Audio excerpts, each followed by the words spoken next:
I'm Stephanie, 31, and my daughter, Grace, is my whole world. She's 12, bright-eyed, and the kindest soul I know.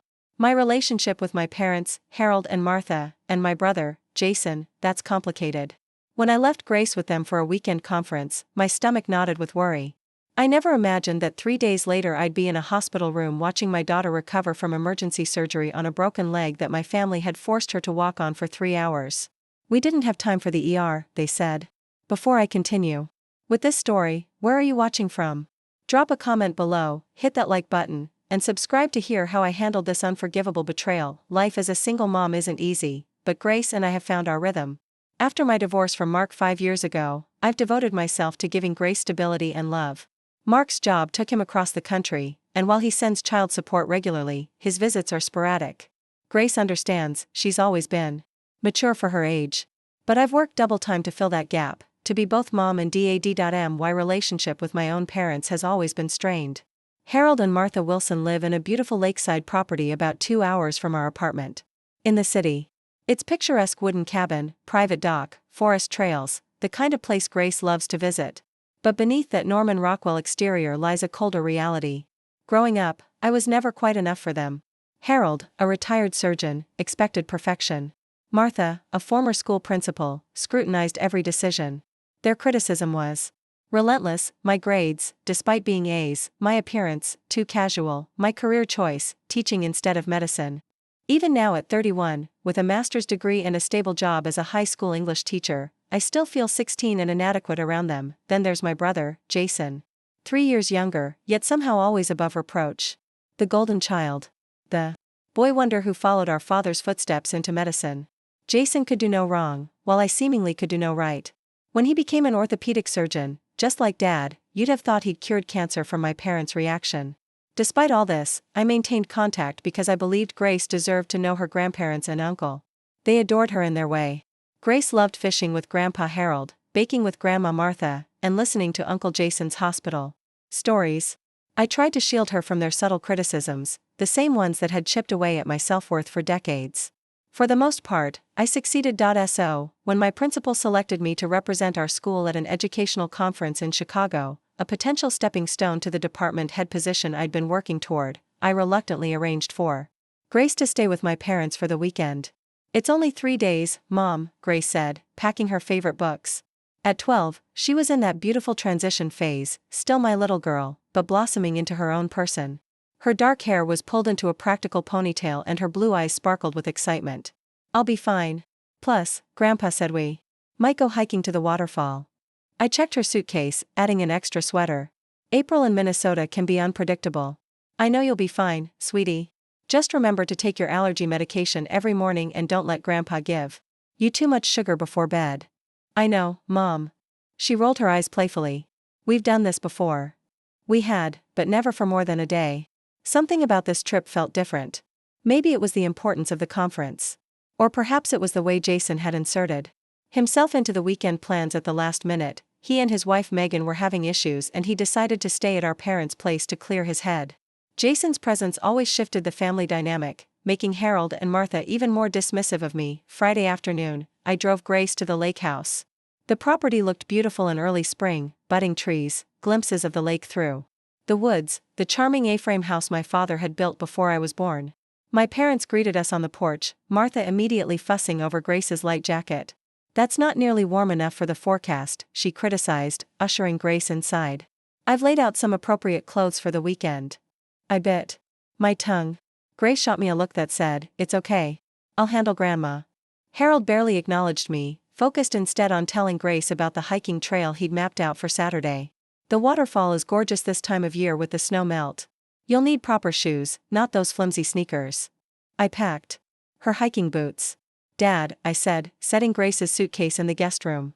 They're the ones you and Mom got her for Christmas. He nodded distractedly. Jason's bringing steaks for dinner tomorrow. He should be here around noon. Of course, Jason's arrival was the highlight of the weekend. Before leaving, I pulled my mother aside in the kitchen. Mom, Grace sometimes gets homesick at night. If she needs to call me, even late, please let her. Martha waved dismissively. Stephanie, we've raised children before. Successfully, I might add. The implication that I somehow hadn't been raised successfully wasn't lost on me. Grace will be fine. We don't coddle her like you do. I swallowed my retort. Also, she's been having some knee pain from soccer. If it flares up, there's ibuprofen in her toiletry bag. Harold was a surgeon for 35 years, and Jason is a doctor. I think we can handle a little knee pain. Her tone was clipped. Final, when Jason arrived as I was preparing to leave, he barely spared me a greeting before sweeping Grace into a bear hug. There's my favorite niece, ready for an adventure weekend with the cool uncle. Grace laughed. And I forced a smile. Jason had always been good with Grace, if somewhat overbearing. His gift-giving was excessive, his stories exaggerated, his entire persona with her performative. But Grace adored him. Drive safe, Steph, was all he said to me as I hugged Grace goodbye. Be good, sweetie. Call me tonight before bed, okay? I whispered to Grace. I love you more than anything. Love you too, Mom. Don't worry so much. Your conference is going to be amazing. As I drove away, I watched Grace in my rearview mirror, waving enthusiastically from between my stern-faced parents and my smirking brother. That image would haunt me later, my bright, trusting daughter, surrounded by the 3 people who would betray her so profoundly. The Chicago conference started well. My presentation on innovative literacy techniques for diverse learners was scheduled for Saturday afternoon, and Friday's keynote speeches provided valuable networking opportunities. Still, I found myself checking my phone frequently, smiling at Grace's occasional texts about the banana pancakes Grandma made or the woodpecker she spotted near the dock. Friday evening, I called as promised, but no one answered. I tried 3 times over 2 hours, growing increasingly concerned. Finally, around 9:30 p.m., my father called back. Grace is already asleep, he said curtly. We had a busy day getting the boat ready for summer, and she was exhausted. Could you wake her? I promised I'd say goodnight. Stephanie, don't be ridiculous. The child needs rest, not to be disturbed because you're feeling insecure about being away. I swallowed my frustration.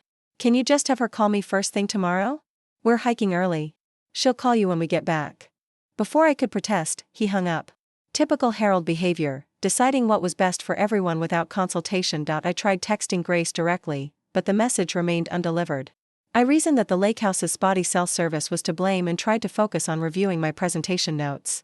What I didn't know then, what Grace would later recount to me through tears in a hospital bed, was what Saturday would bring. According to Grace, the morning began pleasantly enough.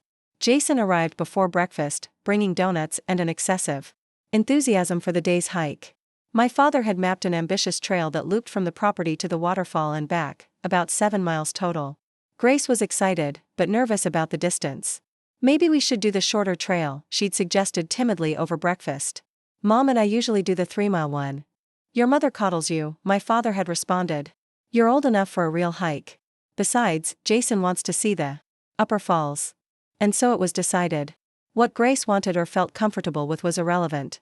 What Jason wanted was the priority, a family dynamic I knew all too well. They set out around 9 a.m. Grace wore the proper hiking boots I'd packed along with jeans and layers as the spring day promised to warm up. Her backpack contained water, trail mix, and her phone, which my mother promptly confiscated. No electronics in nature, Martha declared. This is family time. The first half of the hike went smoothly. They reached the waterfall by noon where they ate the sandwiches Martha had packed. Grace described how beautiful the falls were, swollen with spring runoff, cascading dramatically over moss-covered rocks. It was on their return journey, about a mile from the waterfall, that everything went wrong. The path narrowed as it followed a stream, becoming rocky and slick with spray from the rushing water. Grace was careful, but my father and Jason set a brisk pace ahead with Martha following close behind them. No one was watching when Grace's foot slipped on a moss-covered rock. Her leg twisted awkwardly as she fell and she heard a sickening crack. The pain was immediate and overwhelming. Grace screamed, a sound that echoed through the forest. My family rushed back to find her crumpled on the trail. I was at her side in an instant. What happened, sweetheart? What did they do to you? Through broken sobs, Grace told me about the fall, the crack she'd heard, and the agonizing 3-hour walk back to the house. How they'd left her alone to attend their dinner. How no one believed how bad it was, how much it hurt all night long. As she spoke, I gently examined her leg, my horror mounting. The misalignment was visible even to my untrained eye. This wasn't a sprain or a minor fracture. This was serious. I turned to face my family who stood clustered in the doorway. You made her walk on this for 3 hours and then you left her alone. We gave her pain medication, my mother defended weakly. 2 ibuprofen, Grace corrected in a small voice. Jason said it was just a hairline fracture, my father added, gesturing to my brother as if his medical degree made this neglect acceptable. Jason shrugged. It looked minor yesterday. Besides, kids are resilient. I couldn't believe what I was hearing. She needs a hospital. Now don't be dramatic, Stephanie, my father said. If you'd let me look at it. No, I cut him off, my voice deadly calm. You've done enough. I'm taking my daughter to the emergency room. I gathered Grace in my arms, ignoring my family's continued protests. She was lighter than I expected. Or perhaps adrenaline made her weight insignificant. I carried her to my car, my parents and Jason following with a bizarre mixture of defensive excuses and suddenly helpful suggestions. Should we come with you? My mother asked as I carefully settled Grace in the back seat, arranging pillows to elevate her leg. No, I answered without looking at her. You've done enough. The 20-minute drive to the nearest hospital was tense with Grace's whimpers each time the car hit a bump. I called ahead so they'd be ready for us. By the time we arrived, Grace's pain had escalated to the point where she could barely speak. The emergency room staff took one look at her leg and rushed us into a treatment room. The doctor, a kind-faced woman named Dr. Rivera, ordered immediate x-rays and pain medication. When she returned with the results, her expression was grave. Grace has a displaced tibial shaft fracture, she explained, showing me the x-rays. See this angle here? The bone has completely broken and shifted. What concerns me most is the delay in treatment. Walking on this injury has caused soft tissue damage and increased the risk of complications. What kind of complications? I asked, my throat tight. Compartment syndrome is our immediate concern. That's increased pressure within the muscle compartment that can damage nerves and blood vessels. There's also risk of infection, improper healing, and long-term mobility issues. What does she need? Surgery, Dr. Rivera said firmly. We need to realign the bone and stabilize it with screws and a plate. Our orthopedic surgeon is being called in. He'll be here within the hour. I nodded, trying to process everything. And if this had been treated immediately after the injury? Dr. Rivera's expression told me everything. A clean break might have needed just a cast. Walking on it changed everything. As Grace was prepared for surgery, I sat beside her bed, holding her hand. The weight of what my family had done, the unnecessary pain they'd caused, the complications they'd created, settled over me like a suffocating blanket. I trusted them with my most precious person, and they had utterly failed us both. When my parents and Jason appeared in the doorway of the treatment room an hour later, I felt nothing but cold, crystalline rage.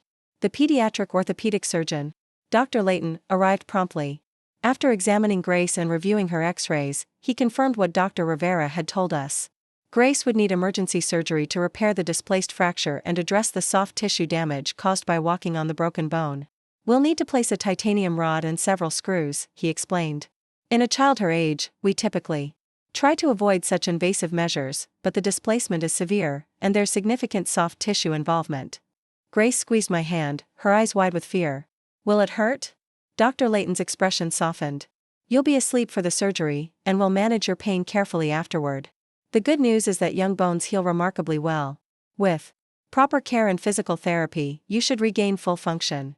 As they prepared to take Grace to surgery, I kissed her forehead, promising to be there when she woke up. The moment they wheeled her away, I turned to face my family, who had been hovering awkwardly by the door. Stephanie, don't you think you're overreacting? My father began. Surgery seems extreme. If they'd just let me examine her properly. Stop, I said, my voice low and controlled. Just stop. We didn't know it was this serious, my mother interjected. Grace didn't indicate it was this bad. She was crying in pain for hours, I countered. She heard the bone break. She told you it was broken. Kids exaggerate, Jason said with a dismissive wave. I see it all the time in my practice. They come in thinking they're dying when it's just a sprained ankle. Something in me snapped. This isn't just anything, Jason. This is a displaced tibial fracture with soft tissue damage. You're an orthopedic surgeon. You should have recognized the severity immediately in a proper examination setting. Maybe, he defended. Out on a trail with limited visibility, then you should have erred on the side of caution. I was shouting now, drawing concerned looks from the nursing staff. I lowered my voice. You should have carried her out, called for help, done literally anything other than force her to walk for 3 hours on a broken leg. We had dinner plans, my mother said weakly. I stared at her incredulous. Dinner plans? You left my injured minor child alone in an empty house with no working phone because of dinner plans. The Hendersons are very important to your father, she explained, as if this clarified everything. More important than Grace's health? Than her safety now? Stephanie, my father interjected, using the condescending tone that had silenced me throughout my childhood. You're being emotional. These doctors are probably overreacting to cover themselves legally. I've seen it countless times. I closed my eyes, memories flooding back, my sprained wrist at 10 that my father declared just bruised until the school nurse sent me for x-rays 3 days later, the time Jason broke our neighbor's window but I was punished because Jason wouldn't do that, the consistent, persistent pattern of minimizing my concerns while elevating Jason's opinions. Grace could have permanent damage, I said quietly. She's 12 years old and may need physical therapy for months because you couldn't miss a dinner party, because you couldn't admit that maybe, just maybe, her pain was real and significant. She'll be fine, Jason insisted. Kids bounce back. Remember when I broke my arm climbing that oak tree? Dad said it right there in the kitchen. And you received proper follow-up care the next day, I reminded him. You weren't forced to climb back down the tree on your broken arm. The waiting room fell silent. A nurse approached cautiously. Miss Mitchell, your daughter is in surgery now. It should take about 2 hours. There's a private waiting area for families if you'd prefer. I nodded gratefully. Thank you. As I gathered my purse to follow her, my mother stepped forward. We'll wait with you. I stopped, turning to face all 3 of them.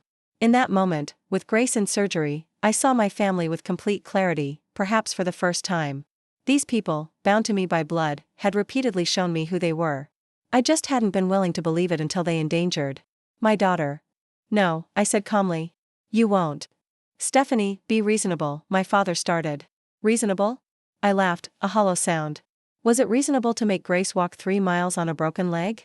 Was it reasonable to leave her alone in pain without a working phone? Was it reasonable to prioritize a social engagement over a child's health and safety? We made a judgment call, Jason defended. It's easy to criticize in hindsight. A judgment call? I repeated. Well, I'm making one now. I want you to leave. My mother's face crumpled. But Grace will want me here when she wakes up. She doesn't need to see the people who ignored her pain and caused her additional suffering. You're being dramatic, my father said dismissively. As usual. Maybe I am, I conceded. But I'm also her mother. And right now, that means I need to protect her, even from family. Especially from family. Jason stepped forward, his expression hardening. You know, this attitude is exactly why Mark left. You always blow everything out of proportion. The low blow was meant to hurt me, to make me back down as I had so many times before. Instead, I felt an odd sense of calm. Grace is having emergency surgery because you, a trained orthopedic surgeon, decided a dinner party was more important than properly treating her broken leg. That's not blowing things out of proportion. That's stating facts. I met his gaze steadily. Now, please leave. All of you. My father's face reddened with anger. If we leave now, don't expect us to come back. It was meant as a threat, but it felt like freedom. I don't. As they stormed out, muttering about ingratitude and overreaction, I felt no satisfaction, only a bone-deep weariness and concern for Grace. The surgery lasted nearly 3 hours, longer than expected due to the complexity of the repair. When Dr. Layton finally came to update me, his expression was cautiously optimistic. We've stabilized the fracture with a titanium rod and screws, he explained. There was significant soft tissue damage that needed attention. As Grace began her long recovery process, the magnitude of what had happened continued to unfold. Simple tasks like showering or getting to school became logistical operations. Grace, with the resilience of youth, adapted to crutches and developed impressive upper body strength. But the psychological impact was harder to measure. She began having nightmares about falling and being abandoned in the woods. She grew anxious when I was out of sight for too long. When my mother sent her a cheerful "get well soon" card with no acknowledgement of what they'd done, Grace stared at it for a long time before quietly asking me to throw it away. They don't think they did anything wrong, do they? She asked. No, sweetheart, they don't. Some people find it very hard to admit when they've made mistakes. She considered this. I don't want to be like that. I want to be able to say I'm sorry when I mess up. In that moment, I recognized that despite the trauma and pain, Grace was learning valuable lessons about accountability, empathy, and self-worth, lessons my parents had never managed to grasp. As the days passed, my parents and Jason's messages grew increasingly hostile. They accused me of turning Grace against them, of overreacting to a minor incident, of being an ungrateful daughter after all they'd done for me. Not once did any of them acknowledge the severity of Grace's injury or express genuine remorse for their role in it. For days after bringing Grace home from the hospital, I made my decision. It wasn't impulsive or emotional, but the measured conclusion of a lifetime of evidence. My family had shown me repeatedly who they were. It was time I believed them. For days after bringing Grace home from the hospital, I sat at our kitchen table with a legal pad, Grace's medical records, and a sense of calm determination. My daughter was napping in her room, the morning's physical therapy session having exhausted her. Her temporary splint had been replaced with a full cast, bright blue at her request, already accumulating signatures from the few visitors we'd welcomed. I began drafting a letter, not an angry tirade or emotional plea, but a clear, factual account of what had happened and what would happen next. I included copies of Grace's x-rays and the surgical report with key phrases highlighted: displaced tibial fracture, soft tissue damage due to walking on the injury, delayed medical treatment complicating recovery. To my parents, I wrote, Harold and Martha, I'm providing Grace's medical records so you can fully understand the severity of her injury and the consequences of your decisions last weekend. As her mother, I trusted you to keep her safe. That trust has been irreparably broken. Grace will require extensive physical therapy and may need additional surgery to remove the hardware. She will miss the remainder of her soccer season and possibly the start of next year's. At 12 years old, she has experienced unnecessary pain and trauma that could have been avoided with basic compassion and appropriate medical attention. After considerable reflection, I've decided to terminate our relationship. This isn't a temporary cooling-off period or an emotional reaction. It's a necessary step to protect Grace and myself from further harm. Effective immediately, do not contact Grace directly through any means. Do not contact me except through the legal representative copied on this letter. Do not visit our home or Grace's school. Do not attempt to use other family members as intermediaries. If you violate these boundaries, I will pursue legal protection without hesitation. I don't make this decision lightly. It comes after a lifetime of dismissal, favoritism, and emotional manipulation that I allowed to continue because I believed family connections were inherently valuable. Grace *.